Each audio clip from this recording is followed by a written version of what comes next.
সুবল মন্ডল, এই যে সুবল মন্ডল, যাও ভোট দিয়ে আসুন। বলছি একটা জিনিস দেখুন কিনা, বলছি আমার ঠাকুমা ভোট দিতে আসছিল। কি নাম? পদ্মরানী মন্ডল।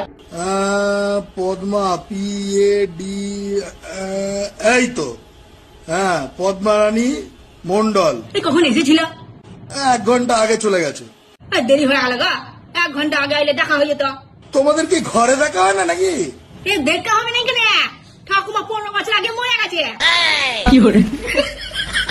এই ভোটের কদিন আসে, ভোটটা দেয় আর চলে যায়। এর আগের ভোটটা তো এসেছিল, আর এবারে ভোটেও দেখা হইলে নাই গো। বললে একটু তাড়াতাড়ি করে যা, ঠাকুমার সঙ্গে দেখা হয়ে যাবে। কত দিনের ইচ্ছে ছিল গো একটু ঠাকুমার সঙ্গে দেখা করা, তাও ঠাকুমার সঙ্গে দেখা হতে পারলাম নাই গো। বলছি পরে বার যখন ভোট দিতে আসবেনি, তাহলে তুমি ঠাকুমাকে বসে রাখবেন নাকি, আমাকে একটু ফোন করে দেবেন। আমার ঠাকুমার সঙ্গে দেখা করার অনেক শখ। শুধু আসে আর ভোট দিয়ে চলে যায়, আমাদের ঘরে একটু দেখা করতে যায় না গো।